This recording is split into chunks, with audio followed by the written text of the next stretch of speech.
I always felt something off about him, and Ace Hood was my confirmation. He did that man dirty, and now look. Drake washing his hands of him, fans roasting him, his own cousin calling him a traitor for staying silent on Palestine. Today, we are watching DJ Khaled's downfall is finally happening. All of this yapping I normally do, I probably won't do nearly as much because I want to get 2 or 3 of these videos done before I have to take off. So let's get right into this, okay? Khaled been living off other people's talent, friend, like he's a genius when really he's just a middleman screaming, Another one. No, and even before that, it was we the best. And then before that, it was DJ Khaled. Who? We, nigga. He finally said, nah, we don't need another one, we're done. I'll give Khaled his credit. He ain't just pop up out of nowhere. Bro been around since the early 2000s, grinding on radio, rolling with Terror Squad, Fat Joe. Hold on. I have to say this, bro. I feel like that's the only thing that has been saving DJ Khaled this whole time is that we can look up his past and like he's been a part of radio and he's really been spinning records. Like the shit that he was doing, people don't like. It's like a lost art. You know what I'm saying? So for me, at least, that was why I could somewhat respect him. It's like, oh, he was actually a DJ at one point. And it's part in that Miami wave. You around me, you know, I get you hype and energetic. You know what I'm saying? Anything I do, I'm just mad energy. Then Snapchat blew him up into a walking meme. He knew how to use social media before most rappers even figured out how to post a story. And let's be real, the music hit too for a while. I'm the one, Wild Thoughts, All I Do Is Win. You couldn't escape those joints. His 27. Yeah, bro, honestly, during that run, again, this is my, like, I'm becoming into an adult during these years. So in my head, I thought Khaled had always been like this. You know what I'm saying? Like, all I knew of Khaled was like the Wild Thoughts and the Justin Bieber and Quavo song. You know what I'm saying? That's all I knew, right? Come to find out, like I say, he did the whole DJ thing back in the day. And then now, 2025, my problem with Khaled is, like he said, I just personally don't really want to hear a record that he produced. Just personally, I don't think he has the sound of 2025 that I would like to hear. The sound of 2016 though, 2017 though. Oh yeah. 17 album Grateful went double platinum. Every party, every club, you hear Khaled's name even if he barely touched the beat. But here's the thing. All that success, a money-fueled bubble where he started believing his own hype. Like We the Best wasn't just a tag but gospel, and fans played along because he was harmless. Kinda goofy. The guy always yelling positivity. The industry rocked with him. The memes kept him relevant and his Rolodex was stacked. But under all that shouting and jet skiing on Snapchat, you could already tell he was more about the brand than the art. The whole what does Khaled even do on a record joke wasn't really a joke. He was just a... Yeah, that's actually the point I was literally going to bring up. I wish I said it first now. But when I paused it, that's what I was going to say. Is like, do y'all remember the joke of like, yo, what does DJ Khaled do? Why is he famous? And that was when I discovered, oh, he's actually a DJ. Oh, he does have some music knowledge, some theory about him. Even listening to his early interviews where he's talking about, I know how to get you hype. I know how to turn the function up. That's a skill. You know what I'm saying? Like that, I fuck with that. You know what I'm saying? But the fact that he wasn't doing it anymore, or we had never seen him do it, or he never had success, like major success doing it, to me is a little bit telling. You know what I'm saying?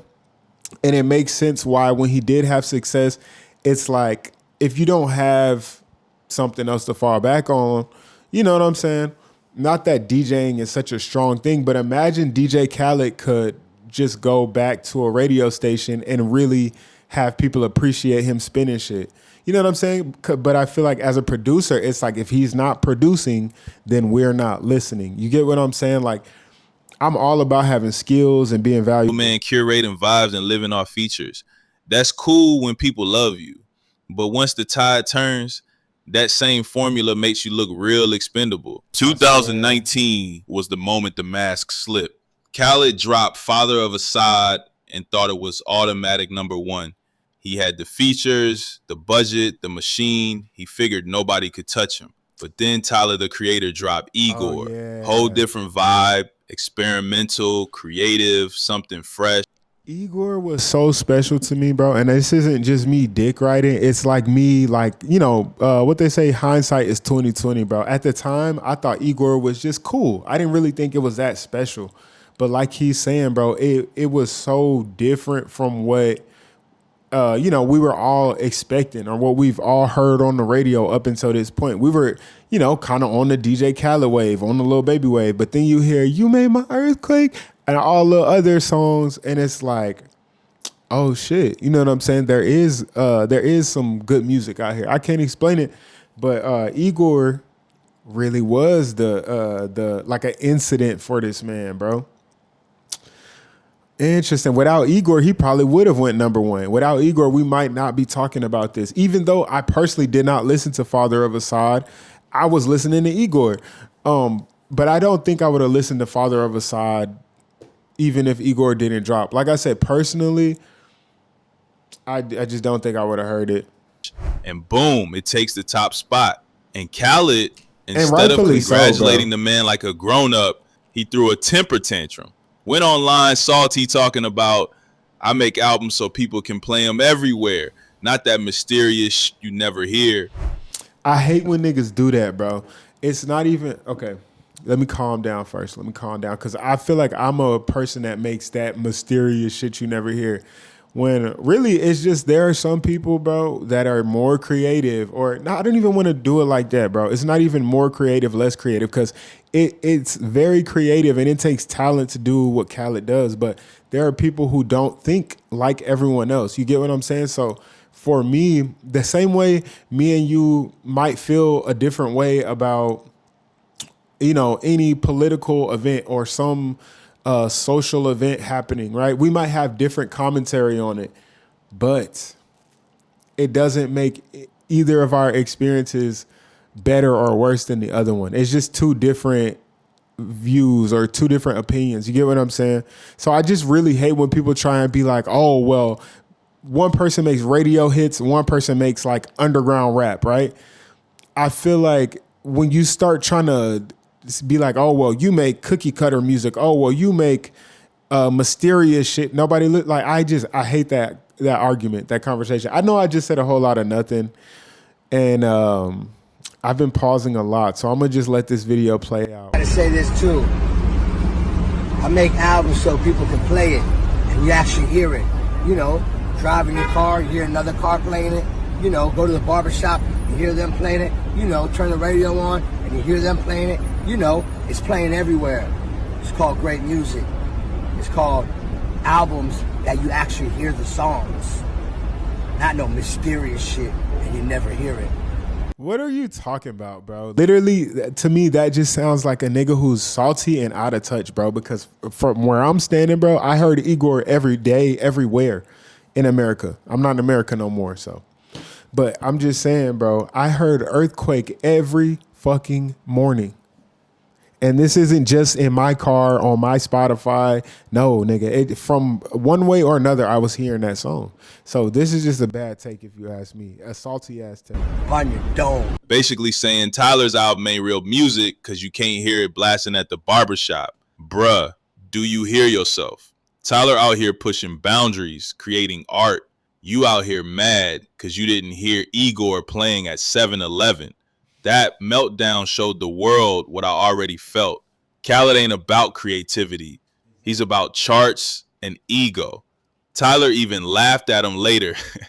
Said he was moonwalking in a wig while Khaled had every A-list artist on speed dial and still lost. The Khaled thing was like, it was fun. It was just watching a man die inside because the weirdo was winning. I was moonwalking in a wig. Everyone on his album, everyone wasn't wrong. Like, I'm not in the barber shop. I'm not at the club. I'm not diddy skitty. I'm not in the back of the Maybach. So for some guy like that to kind of indirectly be like, that ain't real rap. That ain't real black music. That's what it felt like. That moment exposed. And what's weird to me, first of all, DJ Khaled has looked less and less, I don't know what his race is, but he's looked less and less like that race over the years. If we could just put a side by side up real quick, bro. He was looking real like Armenian or something in the first video. Anyway, shout out Tyler the Creator, man. Tyler really did push boundaries with Igor. I love that album. And again, this is why I make the music that I make. If y'all want to, go check out my music down in the description just so you could tell that I'm not lying. But I truly do enjoy different sounds. Like, I want to push the boundary. I want to, do something that I have never done before. I want to see what I'm capable of doing. All of these things that I feel like make a good artist. That's what I'm personally gravitate towards to. So people that gravitate towards Khaled are probably people that only listen to like radio and Justin Bieber and, Quavo or some shit. But there are a whole subgenre or a whole section of people that really do want to see like, oh, what would happen if you play these two notes at the same time, or what would happen if you stack this and that, and weird music. Like, there are people that truly enjoy it and it moves them. Like, when you see me move into a song I made or to a Tyler the Creator song, it's really moving me. This isn't a game. I'm not forcing this. All right, let's keep going. My bad, y'all. It's gonna be a long one, okay? Khaled for what he really was, a sore loser who built his identity on being number one. And once that ego crashed, stopped looking at him like the goofy, positive, mean guy and started seeing the jealousy, the greed, the entitlement. That was the turning point. From there, everything Khaled did started looking fake. After that Tyler meltdown, Khaled started doubling down on the image. The man went from lovable meme to walking parody of himself. Every move he made just screamed out of touch. Remember when he said nobody could beat him in a versus? They think this shit is normal. Right. It's not. That's why you can't do a versus. You will smoke everybody in versus. We gotta love that's facts. Listen, bro. If DJ Khaled got up there by himself, all he would be doing is, we the best. Who? We, nigga.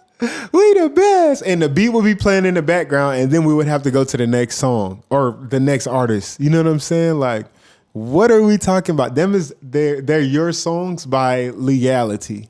But the way we remember it, nigga, that's Lil Wayne's song. You know what I'm saying? That's a Lil Baby verse. You know what I'm saying? Like, these are not your songs, bro. But no.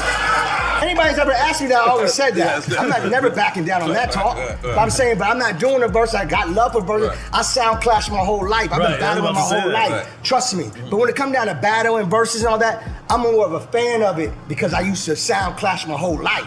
Bruh, stop. You ain't even rapping. You yelling, we the best over other people's work. And then Future come in, we got the keys. I got the keys.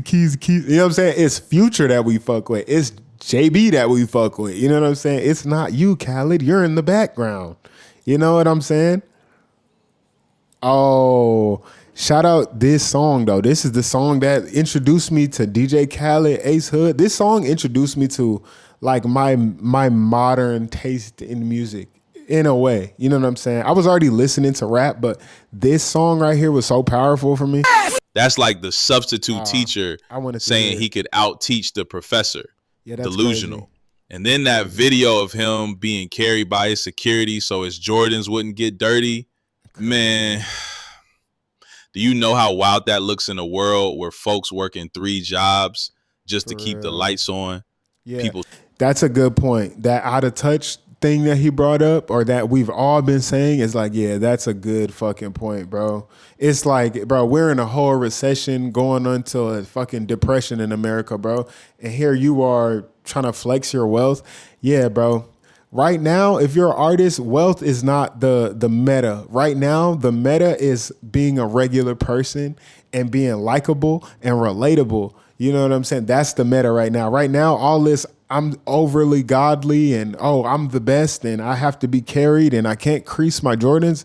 That's a big no, bro. You look crazy. Marvin struggling, and Khaled got grown men carrying him like some pharaoh just so the souls don't scuff. That ain't Major Key. That's Major Clown. Even the whole positivity brand started looking fake.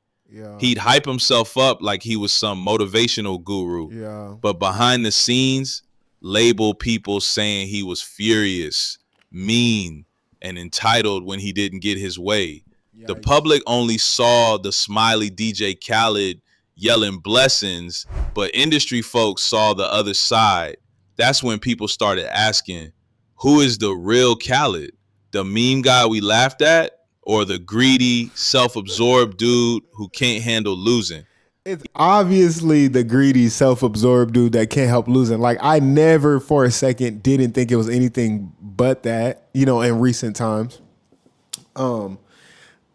Honestly, even with the rebrand, I was like, okay, he's Khaled on one, like, you know what I'm saying? But yeah, bro, I was never confused about who this man was. I'll be that honest. The shine was fading. Now, at this part right here, this is where the downfall got real ugly, because DJ Khaled ain't just any artist. He's Palestinian, one of the biggest, most famous Palestinians on earth. You think when your people going through hell, you'd use that platform, right?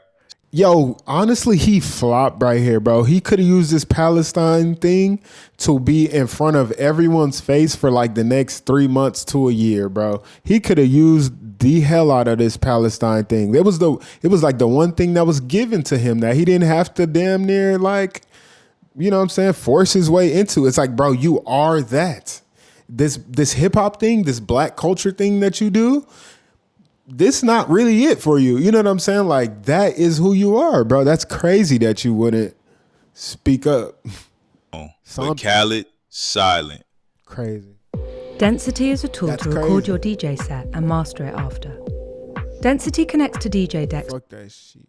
Posting lobster dinners in sneaker halls while Gaza getting bombed. Yeah, fans lit his comments on fire. Your country under attack and you dancing? Don't call yourself Palestinian. Even his own cousin called him out. Same bloodline, same village, saying there's no excuse.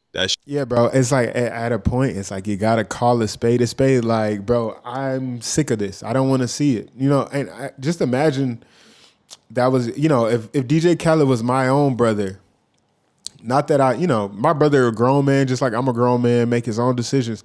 But like, yo, if I saw something that was making me sick, bro, I would do this just like him and be like, look, cuz, you got to cut this out, bro. I would have to say something. Your people. Meanwhile, folks like Bella Hadid risking careers, getting shadow banned, dragged online, but standing on business. And Khaled, nothing. He played it safe because controversy might mess up the bag. It ain't even the first time either. Okay. I'm not saying that he had to be out there because, look, I didn't know people's careers was getting.